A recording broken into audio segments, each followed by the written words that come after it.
Hi, ಇವತ್ತಿನ vlog ಶುರು ಮಾಡ್ತಾಯಿದ್ದೀನಿ. ಇದು ನಾವು ಒಂದು ತಿಂಗಳ ಹಿಂದೆ ಮನೆ ದೇವ್ರಿಗೆ ಹೋಗಿದ್ವಿ. ದೇವಸ್ಥಾನಕ್ಕೆ ಹೋಗ್ಬೇಕಾದಾಗ ನಮ್ಮ ಅರ್ಲಿ ಮಾರ್ನಿಂಗ್ ಕೆಲಸ ಏನೇನು ಹೇಗೆ ಪ್ರಿಪೇರ್ ಮಾಡ್ಕೋತೀವಿ ಅಂತ ಹೇಳ್ತೀನಿ. ನಾವು ಅದೇ ಬೆಳಗ್ಗೆ ಹೆಚ್ಚು ಕಮ್ಮಿ 5 ಗಂಟೆ ಹೊರಟಾಗ ಅಷ್ಟೊತ್ತಿಗೆ ನಾವು ಒಂದು 4 ಗಂಟೆಗೆ ಎದ್ದು ಸ್ವಲ್ಪ ಪ್ರಸಾದ ಅದೆಲ್ಲ ನಾನು ಮಾಡ್ಕೊಳ್ತಾ ಇದ್ದೆ.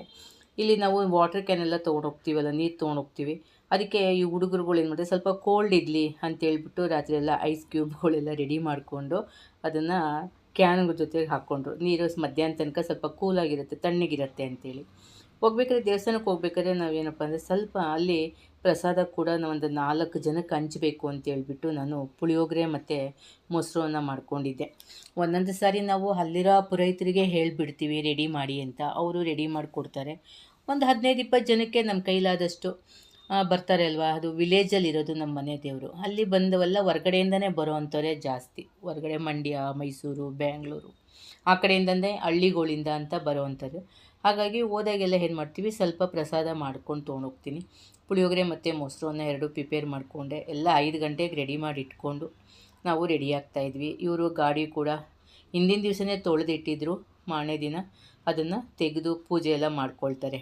ನಮ್ಮ ಶಿವು, ನಮ್ಮ ಮನೆಯವರು ಅವರೆಲ್ಲರೂ ಪೂಜೆ ಮಾಡ್ಕೊಳ್ತಾರೆ. ಅವ್ರ ಕೆಲಸ ಅದು. ಸರಿ, ನಾವು ಹೆಂಗೆ ಅಂದರೂ ನಾವು ಸಾಮಾನ್ಯವಾಗಿ ಹೊರಟ್ರೆ ಬೆಳಗ್ಗೆ 6-6:30ಗೆಲ್ಲ ಹೊರಟ್ಬಿಡ್ತೀವಿ.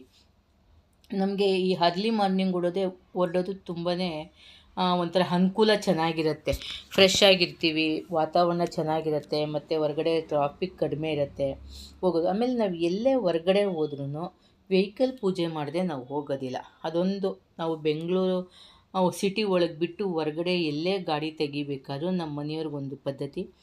ಅವರು ಒಂದು ಪೂಜೆ ಮಾಡಿ 4 ನಿಂಬೆಹಣ್ಣು 4 ಚಕ್ರಕ್ಕಿಟ್ಟು ಆಮೇಲೆ ನಾವು ಅವ್ರ ಗಾಡಿ ತೆಗೆಯೋದು. ಅದು ಮೊದಲಿಂದ ಗಾಡಿ ತೊಗೊಂಡಾಗಿಂದನೂ ಅವ್ರಿಗೆ ಅದೊಂದು ಅಭ್ಯಾಸ ಆಗೋಗ್ಬಿಟ್ಟಿದೆ. ಅದು ನಮಗೆ ನಿಜವಾಗ್ಲೂ ನಮ್ಗೆ ಅದರಿಂದ ಎಷ್ಟು ಅನುಕೂಲ ಅಂದರೆ, ಯಾವುದೇ ಥರ ನಮಗೆ ಏನೂ ಕೆಟ್ಟದಾಗಿ ಏನೂ ಆಗಿಲ್ಲ. ಅದರಲ್ಲೂ ಒಂದು ವಿಷಯ ಹೇಳ್ತೀನಿ. ಮಂಡ್ಯಗೆ ಒಂದ್ಸಲ ಹೋಗಿದ್ವಿ ಮದುವೆಗೆ, ಅದು ಸಂಜೆ. ಆವಾಗ ಪೂಜೆ ಗೀಜೆ ಏನೂ ಮಾಡಲಿಲ್ಲ, ಸುಮ್ಮನೆ ಹೊರಟ್ಬಿಟ್ವಿ. ನಿಜವಾಗಿ ಹೇಳ್ತೀನಿ, ಅವತ್ತು ಒಂದು ಪಕ್ಕ ಗಾಡಿ ಬಂದು ಹೊಡೆದೇ ಬಿಡ್ತು ನಮಗೆ. ಎಷ್ಟು ಇದಾಗೋಯ್ತು ಅಂದರೆ, ಏನೂ ಆಗಿಲ್ಲ, ಅದೇ ಗಾಡಿಗೆ ಒಂಚೂರು ಡ್ಯಾಮೇಜ್ ಆಯಿತು. ನಮ್ಗೆ ಅವಾಗ ಅನ್ನಿಸ್ತು, ಇವತ್ತು ನಾವು ಪೂಜೆ ಮಾಡಿದೆ ಹಾಗೇ ಹೊರಟ್ವಿ ಅಲ್ವಾ ಅಂತೇಳ್ಬಿಟ್ಟು.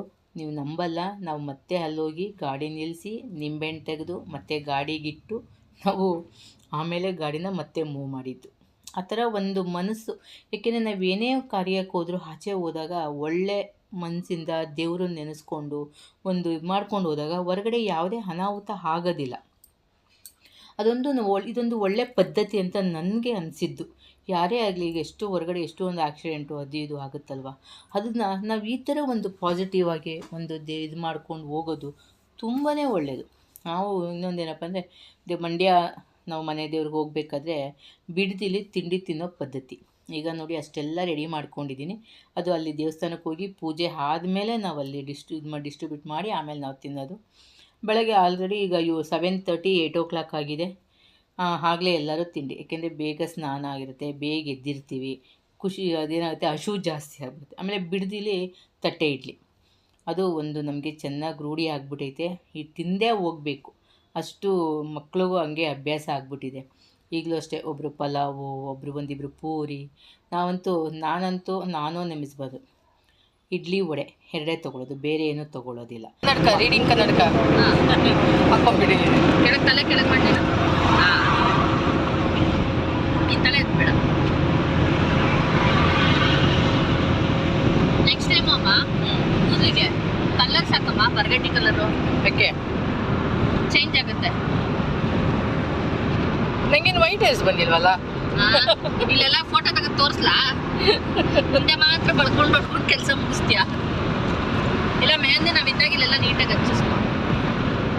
ಆದರೂ ಕಲರ್ ಸರಿಯಾಗಿ ಕೂತೇ ಇಲ್ಲ.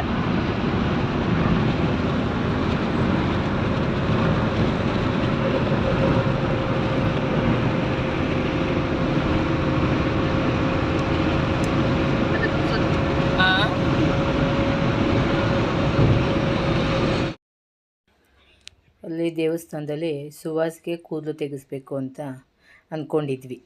ಸರಿ, ಅವನು ಕೂಡ ಇವಾಗ ಕಾಲೇಜ್ ರಜೆ ಇತ್ತಲ್ವ, ಹಾಗಾಗಿ ಈ ಟೈಮಲ್ಲೇ ತೆಗೆಸ್ಬಿಡಮ್ಮ, ಸರಿ ಆಗುತ್ತೆ ಕಾಲೇಜ್ ಓಪನ್ ಆಗೋ ಅಷ್ಟೊತ್ತಿಗೆ ಅಂತೇಳಿ ನಾವು ಸರಿಯಾದ ಕೂದಲು ತೆಗೆಸೋ ಕಾರ್ಯಕ್ರಮನೂ ಕೂಡ ಮುಗಿಸ್ಕೊಂಡ್ವಿ. ಒಂಥರ ಇದೆಲ್ಲ ಒಂಥರ ಖುಷಿ, ಅವನಿಗೂ ಒಂಥರ ಮುಜುಗರ, ಏನಮ್ಮ ಇದೆಲ್ಲ ವೀಡಿಯೋ ಮಾಡ್ಕೋತಿದ್ಯಾ ನೀನು ಅಂತೇಳಿ. ಇವರೆಲ್ಲ ಕ್ರಿಕೆಟಲ್ಲಿ ಬ್ಯುಸಿ ಆಗ್ಬಿಟ್ಟವ್ರೆ, ಯಾಕಾರು ಕರ್ಕೊಬಂದು ಅಂತ ಹೇಳಿದ್ದು. ಅಲ್ಲೊಳ್ತೀಗ ಒಂದು ಸುವಾಸ ಆರೇನು ಬಡಿತಿದ್ದಾನೆ. ಇದು ಹಾಲಾ? ಇದು ಹಾಲ್ ಚೆನ್ನಾಗಿ ಬಂತು. ಮೂರು ಮೂಲೆ ಇರೋದ್ರಿಂದ ಎಲ್ ಶೇಪ್ ಸೋಫಾ ಹಾಕೋಬೋದು ನೀಟಾಗಿ. ಅವನಿಗೆ ಅದೊಂದೇ, ನನಗೆ ಸೋಫಾ ಮೂಲೆಗಳು ಬೇಕು ಹಾಲಲ್ಲಿ, ಇಲ್ಲಾಂದ್ರೆ ಕಷ್ಟ. ಕೆಲವರೆಲ್ಲ ಏನು ಮಾಡ್ತಾರೆ ಗೊತ್ತಾ, ಒಂದೊಂದೇ ವಾಲ್ ಸಿಗುತ್ತೆ, ಒಂದು ಟಿವಿ ಸ್ಟ್ಯಾಂಡು, ಇನ್ನೊಂದ್ರಲ್ಲಿ ಏನೂ ಸಿಗಲ್ಲ. ಇದು ತಮ್ಮನ ಮನೆ, ತಮ್ಮ ಮನೆ ಕಟ್ಟಿಸ್ತಾ ಇದ್ದಾನೆ. ಹಾಗಾಗಿ ನಾನು ಆಗಾಗ ಅಲ್ಲಿ ಹೋಗಿ ಬರ್ತಿರ್ತೀವಿ. ಸಾಮಾನ್ಯವಾಗಿ ನಿಮಗೆ ನಾನು ಬೋರ್ ತೆಗೆದಿದ್ದು, ಪಾಯ ಹಾಕಿದ್ದು ಪ್ರತಿಯೊಂದು ವೀಡಿಯೋ ಮಾಡ್ಕೊಂಡಿದ್ದೀನಿ. ಆದರೆ ಹೇಳಿದ್ನಲ್ಲ, ವೀಡಿಯೋ ತುಂಬ ಎಲ್ಲನೂ ಮಾಡ್ಕೊಳ್ತಿದ್ದೀನಿ, ಯಾವುದೂ ಬಿಡ್ತಿಲ್ಲ. ಅದೇ ಅಪ್ಲೋಡ್ ಮಾಡೋ ಮನಸ್ಸೇ ಬರ್ತಾಯಿಲ್ಲ. ಏನೋ ಬೇಜಾರು ಅಂತ ಹೇಳ್ತೀನಲ್ಲ, ವ್ಯೂಸ್ ಹೋಗಲ್ಲ, ಯಾವುದೇ ಥರ ನನಗೆ ಇದಾಗ್ತಿಲ್ಲ ಅಂಥೇಳಿ. ಹಾಗಾಗಿ ಕೆಲವೊಂದನ್ನ ಡ್ರಾಪ್ ಮಾಡ್ಕೊತಾ ಇದ್ದೆ. ಇನ್ಮೇಲೆ ನಾನು ರೆಗ್ಯುಲರ್ ವೀಡಿಯೋ ಜೊತೆಗೆ ಒಂದೊಂದು ಆ ವಿಡಿಯೋಗಳು ಕೂಡ ಆ್ಯಡ್ ಮಾಡ್ಕೊತಾ ಹೋಗ್ತೀನಿ. ನೋಡಿ ಹೇಗೆ ಬಂತು ಏನು ಅಂತೇಳಿ. ನಾನಿಲ್ಲಿ ಮೊದಲಿಂದ ತಮ್ಮನ ಮನೆಯದು ಪೂಜೆ ಅದೆಲ್ಲ ನಾನು ಹಾಕ್ತಾ ಹೋಗ್ತೀನಿ.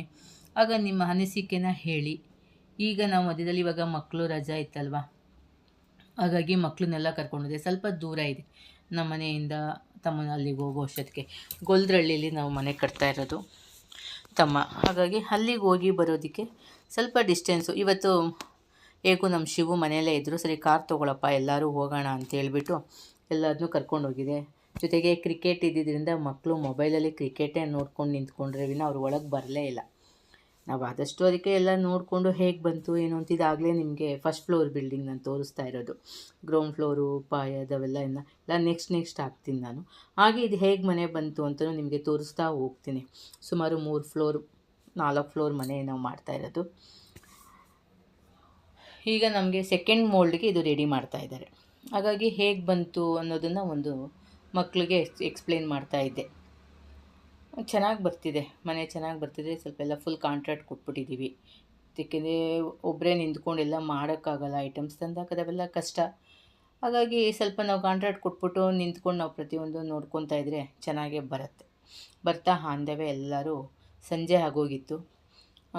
ಎಲ್ಲೋ ಸ್ನ್ಯಾಕ್ಸ್ ತಿನ್ನೋದು ಅಂದರೆ ಸ್ವಲ್ಪ ಈ ರೋಡಲ್ಲಿ ನಿಂತ್ಕೊಂಡು ತಿನ್ನೋಕ್ಕೆ ಆಗೋದಿಲ್ಲ. ಅದಕ್ಕೆಂದರೆ ಹೋಟೆಲ್ಗೆ ಹೋಗ್ಬಿಡೋಣ ಅಂಥೇಳಿ ಬರ್ತಾ ಆಂದವೇ ಇಂದ್ರಪ್ರಸ್ಥ ಹೋಟೆಲ್ಗೆ ಹೋದ್ವಿ. ಸರಿ, ಎಲ್ಲ ಮಕ್ಕಳು ಸಾಮಾನ್ಯವಾಗಿ ಮಕ್ಳಿಗೆ ಮಸಾಲೆ ದೋಸೆ ತುಂಬ ಇಷ್ಟಪಡ್ತಾರೆ. ಮಸಾಲೆ ದೋಸೆ ಜೊತೆಗೆ ಸ್ನ್ಯಾಕ್ಸ್ ಏನು ಬೇಕಾದ್ರೂ ತೊಗೊಳ್ಳಿ, ಗೋಬಿ, ಮಸಾಲೆ ದೋಸೆ ಇದೆರಡೂ ನನ್ನ ಸುವಾಸು ಮತ್ತು ಆರ್ಯನಿಗೆ ತುಂಬ ಇಷ್ಟ. ನೀವೇನಾದರೂ ಮಾಡಿ 2 ತೆಕ್ಕೊಟ್ಬಿಟ್ರೆ ಸಾಕು, ಅವ್ರಿಗೆ ಖುಷಿ.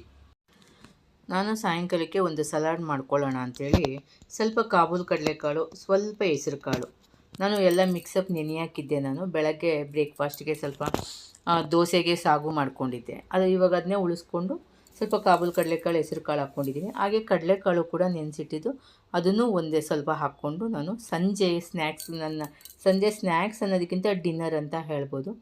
ಅದಕ್ಕೆ ನಾನು ಇದನ್ನು ಹಾಕ್ಕೊಂಡು ಇವಾಗ ಕುಕ್ಕರಲ್ಲಿ ಒಂದು 3 ಕೂಗಿಸ್ಕೊಳ್ತೀನಿ. ಸ್ವಲ್ಪ ನೀರು ಹಾಕ್ಕೊಂಡು ಸ್ವಲ್ಪ ಉಪ್ಪು, ಕಾಳಿಗೆ ಎಷ್ಟು ಬೇಕೋ ಅಷ್ಟು ಮಾತ್ರ ಉಪ್ಪು ಹಾಕ್ಕೋಬೇಕು. ಜೊತೆಗೆ ನೀವು ಇದನ್ನು ಕಡಲೆ ಬೀಜ ಕೂಡ ಹಾಕ್ಕೊಂಡ್ರೆ ಒಳ್ಳೆಯದು. ನಮಗೆ ಪ್ರೋಟೀನ್ ಬೇಕು. ಏನಕ್ಕೆ ಅಂತ ನಾನು ಹೇಳ್ತೀನಿ ಕೇಳಿ. ನಾನು ಸ್ವಲ್ಪ ಡಯಟ್ ಮಾಡ್ತಾಯಿದ್ದೀನಿ, ಶುರು ಮಾಡಿದ್ದೀನಿ. ಹಾಗಾಗಿ ಸಂಜೆ ನಮಗೇನಾಗುತ್ತೆ, ಈಗ ಊಟ ಅದೆಲ್ಲ ತಿನ್ನೋ ಬದಲು ಚಪಾತಿ, ಮುದ್ದೆ, ರೈಸು ಏನೋ ಒಂದು ತಿಂತೀವಿ. ಅದ್ರ ಬದಲು ನಾವು ಏನು ಮಾಡಬೇಕು, ಈ ಥರ ಕಾಳುಗಳ್ನ ಸ್ವಲ್ಪ ಕಡಲೆ ಬೀಜ ಎಲ್ಲ ಸೇರಿಸಿ ಒಂಚೂರು ಬೇಯಿಸ್ಬಿಟ್ಟು ನೀವು ಸಂಜೆ ಇದಕ್ಕೆ ಉಪ್ಪು ಮಾಡ್ಕೋಬೋದು. ಈಗ ನಾನು ಸಂಜೆ 6 ಗಂಟೆ ಅಷ್ಟೊತ್ತಿಗೆ ಇದನ್ನೆಲ್ಲ ತಿನ್ನೋದಕ್ಕೆ ರೆಡಿ ಮಾಡ್ಕೊತಾ ಇದ್ದೀನಿ. ಇದನ್ನೆಲ್ಲ ಹಾಕಿ ನಾನೊಂದು 3 ಕೂಗಿಸ್ಕೊಳ್ತೀನಿ. ಯಾಕೆಂದರೆ ಕಡಲೆಕಾಳು ಚೆನ್ನಾಗಿ ಬೆಂದರೆ ತುಂಬ ಚೆನ್ನಾಗಿರುತ್ತೆ ತಿನ್ನೋದಕ್ಕೆ. ಉಳಿದಿದ್ದು ಕಾಳನ್ನೆಲ್ಲ ನಾನು ಈ ಥರ ಫ್ರಿಜ್ಜಲ್ಲಿ ಸ್ಟೋರ್ ಮಾಡ್ಕೊಳ್ತೀನಿ. ಬರೀ ಯಾಕೆಂದರೆ ನೀವು ಇದನ್ನು ಬೇಕು ಅಂದರೆ ಮೊಳಕೆನಾದ್ರು ಬರ್ಸ್ಕೋಬೋದು, ಇಲ್ಲ ಅಂದರೆ ಉಸ್ಲಿ ಮಾಡ್ಕೊಳ್ತೀನಿ. ಹಾಗೆ ಬೇಕಾದ್ರೂ ಮಾರನೇ ದಿನ ಉಪಯೋಗಿಸ್ಕೊಳ್ಳೋಕ್ಕಾಗುತ್ತೆ, ಅಥವಾ 1-2 ದಿನ ಬಿಟ್ಟು ಬೇಕಾದ್ರೂ ಮಾಡ್ಕೋಬೋದು. ನೀವು ಮೊಳಕೆ ಕಾಳನ್ನ ನೆನೆಸಿ ಚೆನ್ನಾಗಿ ನೀರು ಸೋರಿಸಿ ಅದೇ ಈ ಥರ ಮಾಡ್ಬೋದು, ಹೀಗೆ ಎತ್ತಿಟ್ಕೋಬೋದು. ಹಾಗಾಗಿ ಇದನ್ನು ನಾನು ಉಳಿದಿದ್ದನ್ನು ನಾನು ಫ್ರಿಜ್ಜಲ್ಲಿ ಸ್ಟೋರ್ ಮಾಡಿ ಒಂದು 3 ಕಾಳು ಒಂದು 3 ಕೂಗಿಸ್ಕೊಂಡೆ. ಹೇಗೆ ಬೆಂದಿದೆ ಅಂತ ನೋಡೋಣ. ಕಾಳಿಗೆ ಎಷ್ಟು ಬೇಕೋ ಅಷ್ಟು ಮಾತ್ರ ಉಪ್ಪು ಹಾಕ್ಕೋಬೇಕು. ನೋಡಿ ಚೆನ್ನಾಗಿ ಬೆಂದಿದೆ. 3ರಿಂದ 4 ಕೂಗಿಸ್ಬಿಟ್ರೆ ನಿಮಗೆ ತುಂಬ ಚೆನ್ನಾಗಿ ಬರುತ್ತೆ. ಇದನ್ನು ನಾನು ಸ್ವಲ್ಪ ನೀರನ್ನು ಸೋರಿಸ್ಕೊಂಡ್ಬಿಡ್ತೀನಿ. ಒಂದು ಬೌಲ್ ತೊಗೊಳ್ಳೋಣ. ಅದಕ್ಕೆ ನಾನಿಲ್ಲಿ 1 ಈರುಳ್ಳಿ ಸ್ವಲ್ಪ ದೊಡ್ಡ ಸೈಜ್ದೇ ತೊಗೊಂಡಿದ್ದೀನಿ, ಸಣ್ಣಕ್ಕೆ ಹೆಚ್ಕೊಂಡಿದ್ದೀನಿ. ಸಣ್ಣದೊಂದು ಟೊಮೊಟೊ, ಸಣ್ಣದೊಂದು ಕ್ಯಾರೆಟ್, ಸ್ವಲ್ಪ ಕೊತ್ತಂಬರಿ, ನಾನು ಒಂದೇ ಒಂದು ಮೆಣಸಿನ್ಕಾಯಿ ತೊಗೊಂಡಿದ್ದೀನಿ. ಏಕೆಂದರೆ ತಿನ್ನುವಾಗ ಸ್ವಲ್ಪ ಬಾಯಿಗೆ ಸಿಕ್ಕರೆ ತುಂಬ ಖಾರ ಅನಿಸುತ್ತೆ. ಬೇಕು ಅಂದರೆ ಪೆಪ್ಪರ್ ಪೌಡ್ರು ಕೂಡ ಯೂಸ್ ಮಾಡ್ಕೋಬೋದು. ಖಾರ ಚೆನ್ನಾಗಿ ತಿನ್ನೋರು ಇನ್ನೊಂದು ಮೆಣಸಿನ್ಕಾಯಿ ಹಾಕಿ, ಒಂದು ನಿಂಬೆಹಣ್ಣು. ಇದನ್ನೆಲ್ಲ ನಾನು ಒಂದು ಮಿಕ್ಸಿಂಗ್ ಬೌಲ್ಗೆ ಹಾಕ್ಕೊಳ್ಳೋಣ. ಎಲ್ಲ ಒಂದಕ್ಕೆ ಒಟ್ಟಿಗೆ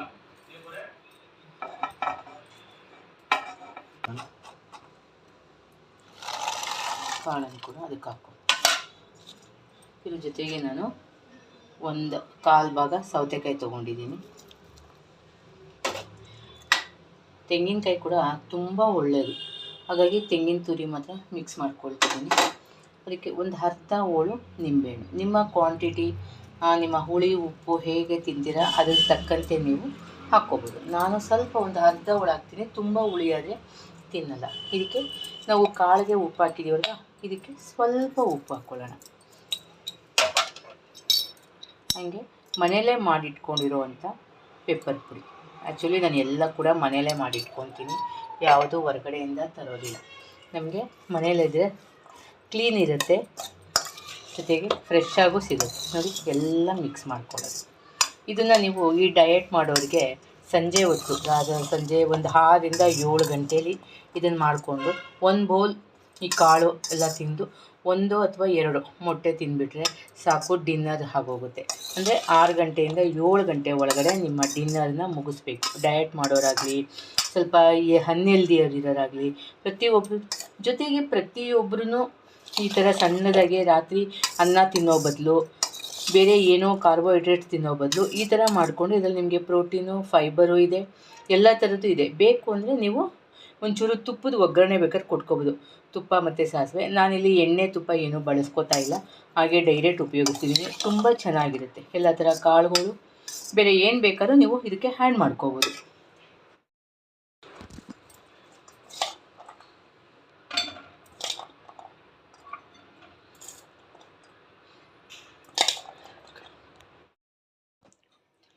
ನನ್ನ ಸಂಜೆಯ ಸಲಾಡು ಅಂದರೆ ಸಂಜೆ 6ರಿಂದ 7 ಗಂಟೆಯಲ್ಲಿ ನಾನು ತೊಗೊಳ್ಳುವಂಥದ್ದು 1 ಎಗ್ಗು ಮತ್ತು ಕಾಳು.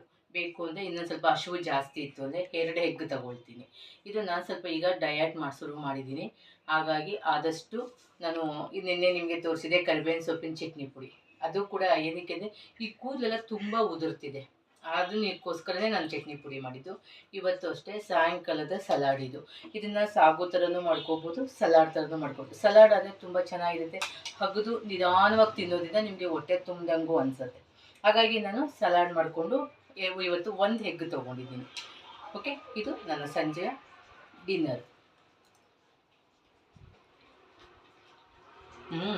ಕರೆಕ್ಟಾಗಿದೆ, ಚೆನ್ನಾಗಿದೆ, ತುಂಬಾ ಚೆನ್ನಾಗಿದೆ. ಮಾಡ್ಕೊಂಡು ತಿಂದು ಆಮೇಲೆ ಮಕ್ಕಳು ಕೂಡ ತುಂಬ ಇಷ್ಟಪಡ್ತಾರೆ. ಮನೇಲಿ ಎಲ್ಲರೂ ತಿನ್ಬೋದು.